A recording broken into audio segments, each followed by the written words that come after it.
Hi dreamers and make-believers. In today's video I am doing the TMI book tag, which is the too much information book tag. Now for those of you that have seen this tag before, it consists of 50 questions, bookish related, but I'm not gonna do 50 because as many of you know me, like I talk a lot, so there's no way that I'm gonna get through 50 questions in less than an hour. So as you notice from the title, this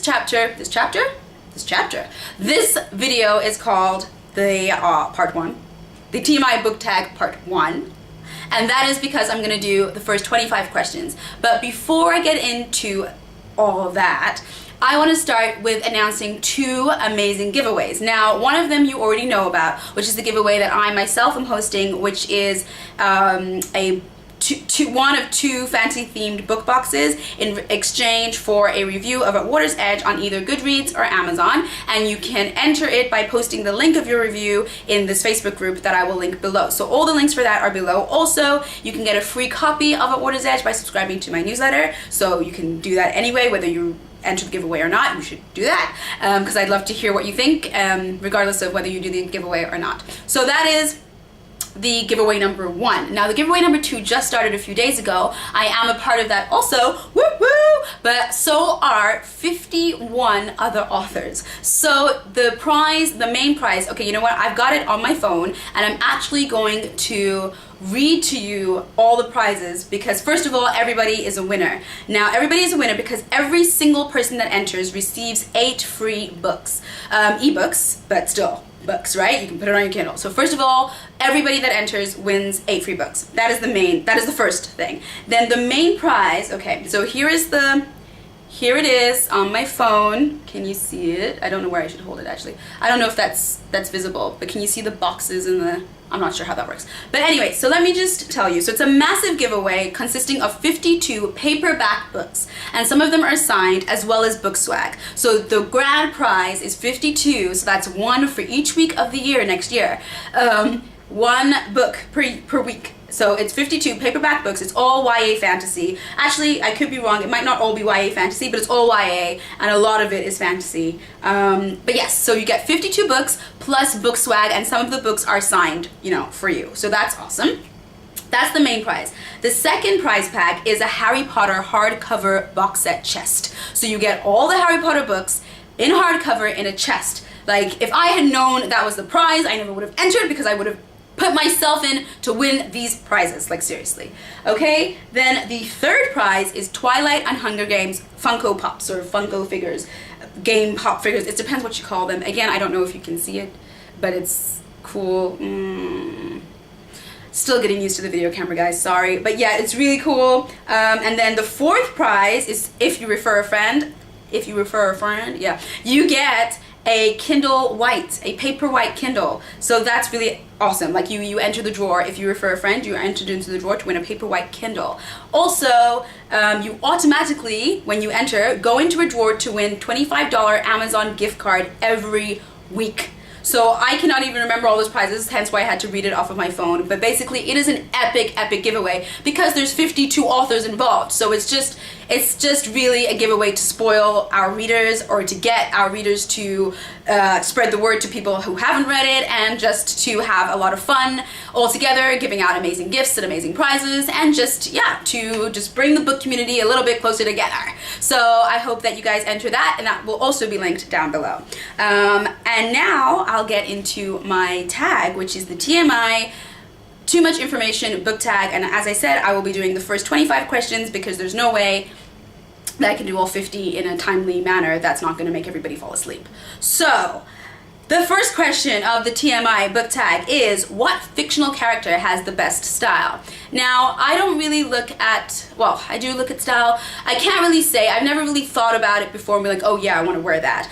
But I have to say that I really like the description of the style in The Night Court of A Court of Mist and Fury. If you haven't read it, go and read it immediately. But yes, I definitely like the style of The Night Court. It's also mentioned in Court of Thorns and Roses, which is the first book in the saga. It's very flowy and kind of, it reminds me of like Aladdin-esque, like Jasmine-y sort of thing, a bit revealing, silky, flowy, very nice. I really like the sound of their clothes. So I have to say, I've never really thought about it, but if I was to think about it, they're the first thing that come to mind.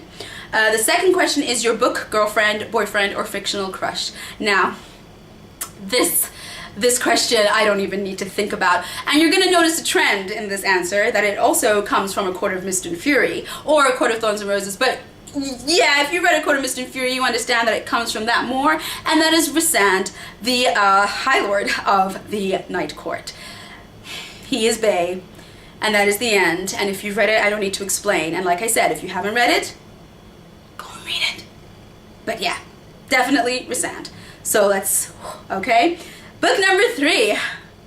Book number 3, ever loved a character but then started hating them. So I absolutely did love this character, and I can't say that I don't like them anymore, that I hate them, but I feel like my love for them may be lessening. However, it's too soon to say. It is definitely too soon to say. You will notice a trend that this is also a Sarah J. Maas book. This is from the Throne of Glass saga. So basically, I absolutely loved the character of Selena Sodophian. I absolutely loved her. And again, to not give spoilers, towards book 3, she kind of starts to change. And I mean, she changes completely. She becomes... Okay, again, no spoilers, so I'm not going to say it. But if you've read it, you know what I mean. Like, she changes, you know? Like, it's like she's no longer Selena Sodophian. It's really like she's not that person anymore. Like, that person doesn't exist anymore. It's like that. It's like that. So, I have to say that I haven't read enough of this new version of her to say that I like her, but I know that I kind of was sad to see that the original version seems like it's not there anymore. It seems to be gone, which made me sad. Book 4. Question 4. Biggest, longest book on your shelf. So, as I've said, my shelf's a bit dodgy. I mean, not dodgy, but I have books in boxes and books in cupboards, and then I have a bookshelf. But on my bookshelf, it's books that I've most recently read, or it's books that I haven't yet read, just because they're easily accessible from there. So based on my current bookshelf, the longest book, I'm just gonna go get it.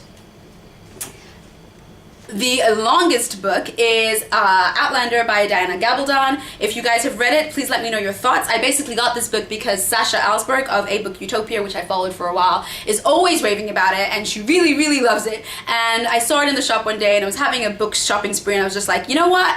I'm gonna get it. But it is definitely the longest book on my shelf, and sorry, just put down my phone. It is actually 863 pages. So a whopping 863 pages. So I'm gonna get to this one day, but it is definitely currently the longest book on my TBR and on my current bookshelf that is easily accessible to me. So that was question number 4. Sorry. Yeah, that was question number 4. Now question number 5 is the heaviest book on your bookshelf. Now this, I did not even have to think about. Let me just get it again. Just trashing the place. This, Harry Potter page to screen. It is huge, like in comparison to me. Like, see, it's like 2 of my heads, and it is really. It's quite thick. It's not like super thick, but it's big and it's super heavy. And I remember I got this bad boy from 2 of my friends, the friends that I keep mentioning that keep spoiling me with Harry Potter merchandise. And I got it for Christmas or New Year's. I can't remember which one, Christmas or New Year's. Basically my birthday is New Year's, so I say Christmas or New Year's, I mean Christmas or my birthday, but you know, they fall in the same week, so it's hard to remember what present was for what. But basically I got it for either Christmas or my birthday, and I remember when they gave it to me all wrapped up, I was like, is this a computer? Like, what is this? It's so heavy, and if you have it, you know what I mean. Woo! That was like, woo! That was my workout. So that is definitely the heaviest book on my shelf. Question number 6. Do you have any book posters? I actually do not have any book posters. Aside from the posters that are in the Page to Screen book, because that actually has a lot of posters in it of the beautiful Harry Potter cast and stuff like that. But no, I do not have actual book posters. I think that's possibly because I'm more of a vision board, motivational quote sort of person. So one day I'll show you like my room and my bathroom and the mirror, so I have like all these quotes and stuff around it of like motivation and inspiration, but I don't really have book posters. I do have book quotes. However, I feel like one day, you know, when I get my own house and like a nice house, you know, like settle down house, I'll have like a library and a book room, and that will have a bookshelf and it'll have book posters and it'll be glorious. But at the time being, I do not have a book poster. other than in the book. Okay, question number 7. Do you have any book-themed jewelry? Why, yes, I do. Now, I used to have 3 beautiful pieces of book-themed jewelry. Now I have 1. So I will tell you the ones that I lost. So I used to have the Evening Star from the Lord of the Rings series, as you all know. And it's the beautiful silver pendant, and it was gorgeous, and I got that for my birthday from a really great friend of mine who now lives in Singapore, and I miss her. But yes, I used to have that, and it was so great because when I wore it out, you know, it was such a good conversation starter, because if people didn't know it, they didn't know it, whatever. But if people did know it and they're like, oh my gosh, you're wearing the Evening Star? And I'll be like, yes I am! Yes I am! Let's be friends, I like you. So it was a really good conversation starter, so that was awesome. And I also had the ring from Lord of the Rings, of course, right? And it was also very cool and very exciting. But I think when I moved house, I still don't know, it was years ago, and I'm still baffling my mind, but I think when I moved house it got lost. Basically it was a little box, a little Lord of the Rings box, and I think it just got lost in translation. So that was sad, but I used to have those 2. But what I do still have, and actually traveled with me, which I probably should have done with the Lord of the Rings stuff, but you know, this one is Harry Potter, so this one was around my neck at the time of travel, so I did not lose it. This one is the time turner. Can you see? Is the time turner that Hermione uses to go back in time in The Awesome Prisoner of Azkaban 1. So I do have that. I used to wear it, but now I keep it safe in its little box so that I don't accidentally leave it somewhere. If that's what happened with the other one, I don't know, or you know, whatever. So I wear it sometimes, but not as often. But it was also and is a very good conversation starter, because if people recognize it, you're just like, I love you. So that's that, okay? And then the next question is question number 8.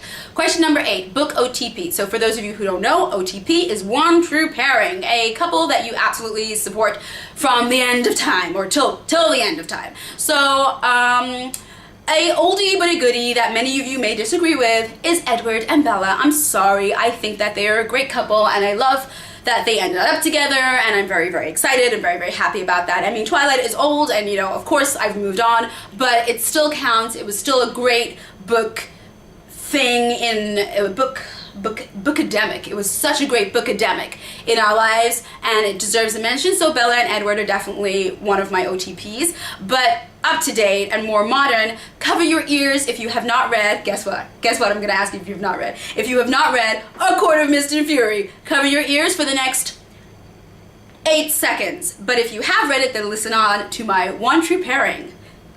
Have you gone?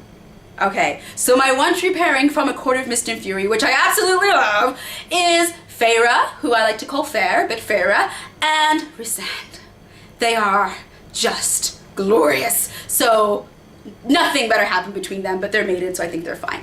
Okay, I'm gonna pause a little bit. I think my 8 seconds are up. And now I'm gonna get to the next question, which is, have you come back? You can come back now, I'm not spoiling. And that is question number 9, your favorite book series. Now this is a silly question. Okay, actually no, it's not as, okay, no, I'm gonna make it a little bit more interesting, okay? Because the obvious answer that everybody should have, I'm sure they don't, but everybody should have, the obvious answer is the Harry Potter series. Okay, so that is the obvious answer that I would initially thought to say, but since that is such a obvious answer, so obvious, I'm going to continue with another series that is maybe not so obvious.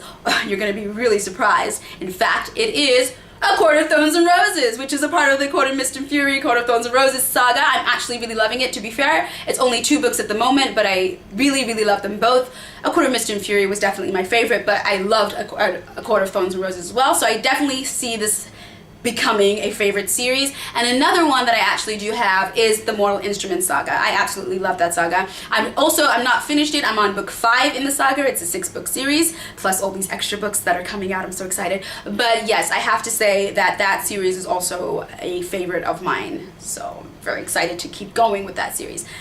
So those 3 series are my favorite. Of course, Harry Potter takes the cake, but I feel like that's just too obvious. So let's throw in those 2 as well, because I do absolutely love them as well.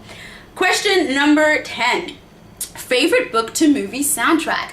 Now, this I wish I paid more attention to, but I must say that I actually really liked the soundtrack of A Fault in Our Stars. That one, I can't remember all of them. There was like Birdie, there was a t-shirt, Birdie t-shirt, was that the one? And there's quite a few songs that I liked in A Court of Mischief and Fury. It's on the brain. In A Fault in Our Stars. I can't remember the artist, but I did really like that. I remember that I went, after watching the movie, I went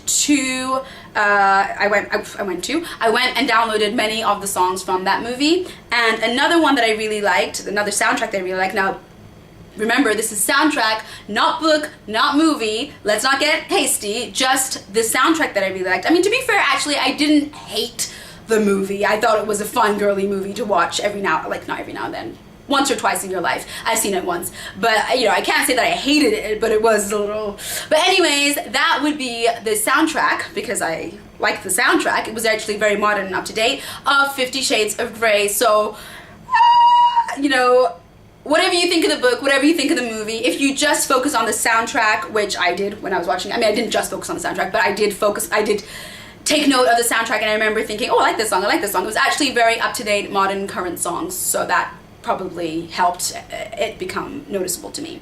So that one, 50 Shades of Grey, I like the soundtrack, and A Fault in Our Stars. Book question number 11.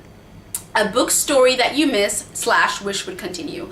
So again, I would say Harry Potter, but I miss the Harry Potter world, and I miss the people and the characters and the stories. However, I do not wish it would continue, because it just did continue with A Cursed Child, and I gotta say, I was disappointed. I mean, I loved it because it was Harry Potter, and I'm gonna love everything Harry Potter. I'm going to be completely biased in that regard, so I absolutely loved it because it was another Harry Potter book, and I loved seeing the characters again, and it was really, really nice to revisit that world. However, it was a bit of a letdown, so I kind of wish it just stopped before in book number 7 and didn't do this to me, or 9. What did they call it?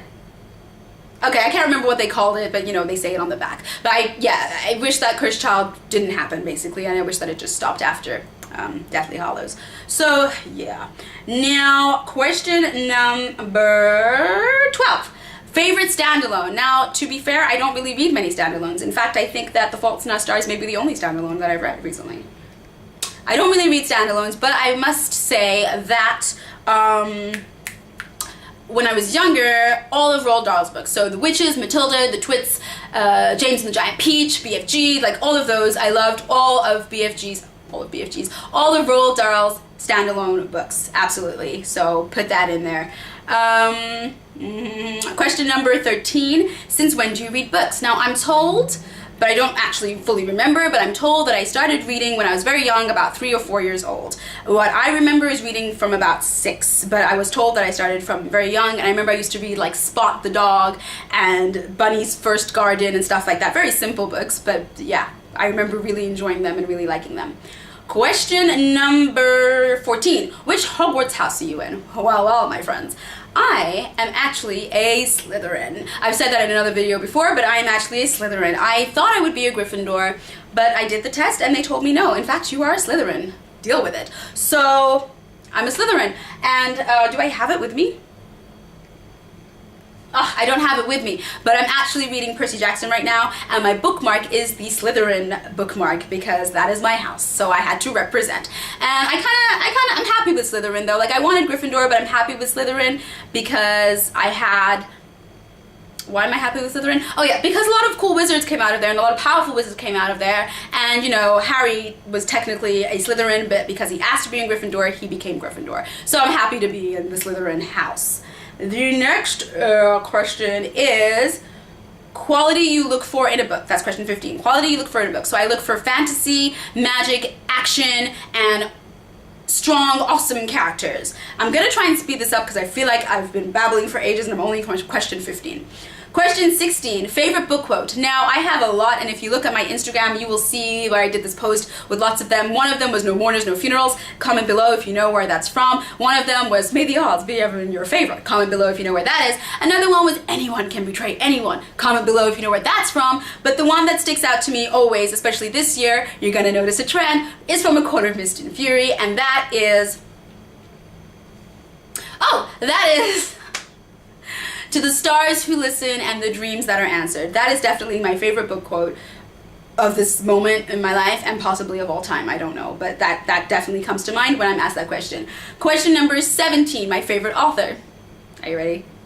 Are you ready? They're basically the writers of my favorite series. So that would be J.K. Rowling, the queen of all things, Sarah J. Maas, who I've pretty much answered for most of these questions, and Cassandra Clare, the epic writer of the Mortal Instruments series. And I tell you, actually, out of the three of them, I think that it's Cassandra Clare's style that I prefer the most. I just love the similes and the way she puts things together and the images and the scenes that she creates with the imagery. Yeah, she's definitely, in that regard, style. I think Cassandra Clare is my favorite, but in all over, it's Sarah J. Maas, Cassandra Clare, and J.K. Rowling, obviously.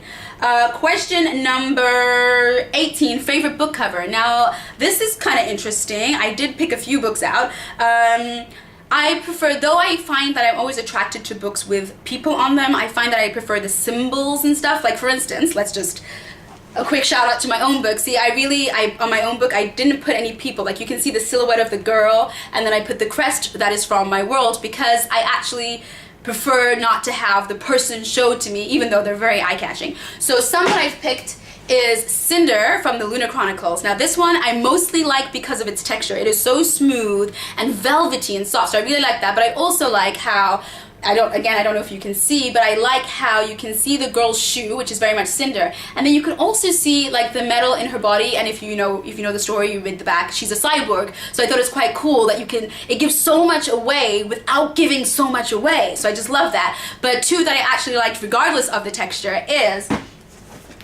Red Queen and Glass Sword. Oh, wait. Okay, and those I liked basically because the crowns are just awesome.